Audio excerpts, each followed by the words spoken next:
Hello and welcome to the Hill and Ponton video blog. I'm Matthew Hill. This is Carol Ponton. We'd like to talk to you today about service connecting PTSD. There's a lot that goes into the service connecting component for PTSD. We're not really going to touch on the rating, but we just want to focus on how you get the VA to recognize that your PTSD is related to your service. There are two different main ways to do this. You've got what's called direct service connection and then presumptive. With direct service connection, you have to show that something in service happened, that you have a current diagnosis of PTSD, and that incident in service, that stressor, caused your PTSD.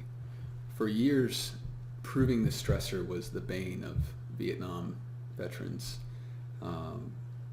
existence, frankly. They weren't able to show that their PTSD was related to service because they could never prove their stressor.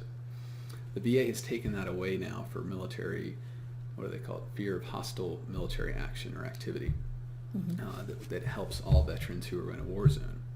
And that's a presumptive way now. So if you were in a war zone and the VA can say that you had fear of military hostile activity, then you do not have to show that you had a stressor. You don't have to go prove a stressor. Now going back to direct service connection, what does it mean to prove a stressor?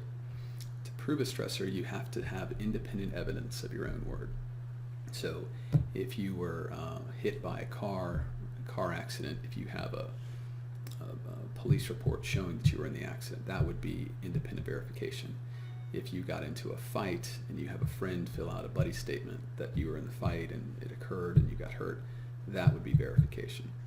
So that's how you show direct service connection.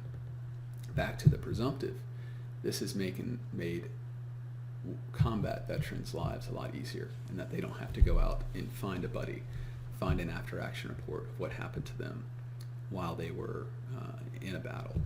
Now what they just have to do is show that their PTSD, their mental illness, is related to that battle, is related to what happened in service.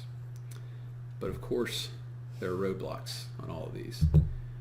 We are dealing with the VA. Exactly. One of the roadblocks I see is, again, I spoke to this, proving your stressor. The car accident, if it was 30 years ago, it might be hard to find a police report. The people that you were with, you might not longer know, or they might now be deceased. Those can all be problems in showing direct service connection. The theme or the reoccurrence I keep seeing on veterans who are in a war zone, where they have the presumption that a stressor happened, again and again, I see where veterans are either don't meet the criteria for PTSD or diagnosed According with to the something VA, yes. Exactly. The VA has a list of 7 things that you have to show, and there's 7 different criteria. If you meet all except one, you don't have PTSD according to them. And one of the problems is when the veteran goes in to have his compensation and pension exam, a lot of times you're talking about the thing that may be bothering you the most right now, and you may forget that you get angry without any reason. You may forget that you are hypervigilant. You may not even think to tell the person, I get up and check the locks. When I go someplace, I have to sit with my back to the door. You may forget, I can't be around people. I don't have any emotional attachment. I don't have nightmares. There's so many things that each of these criteria address that you have to name one in each criteria in order to meet their diagnosis. And you're not told what the criteria is. And, No. and a lot of times it's even more deceiving than that, because most of the veterans we work with treat for their health care at the VA. And so we see veterans who are diagnosed by their own VA doctors with PTSD. And then for a compensation and pension exam, they go in and their doctor says, no, you don't have PTSD. And by their doctor, I mean the VA benefits section. The examiner. And this would be despite the fact that the veteran has complained of each one of these criteria to his own VA doctor.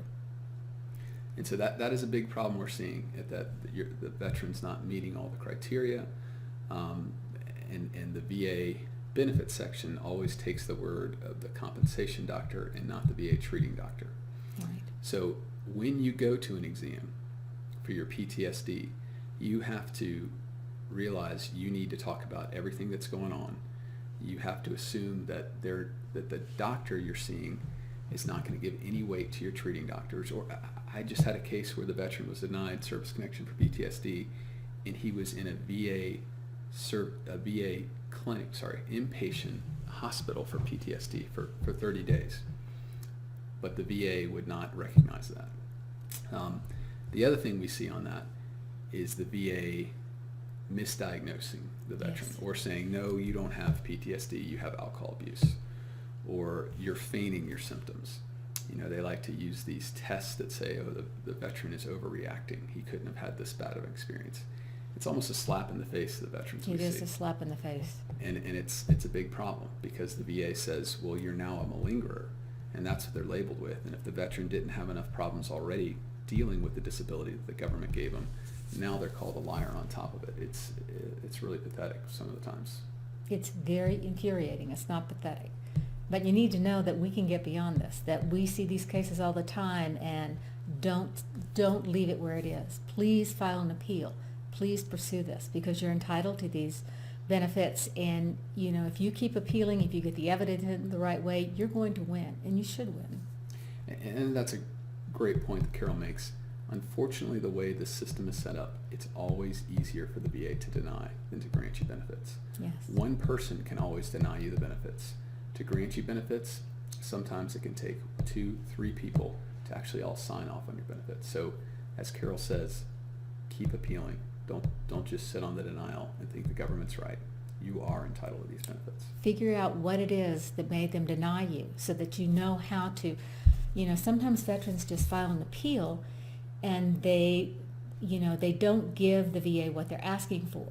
For instance, in this one case that I just reviewed, the veteran needed to talk about one of the A through F criteria. That's what they were missing.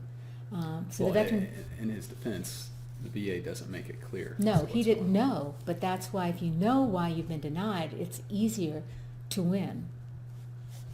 So this is our discussion on PTSD and service connection. Stay tuned. We will be doing a video soon on PTSD and rating. Thank you.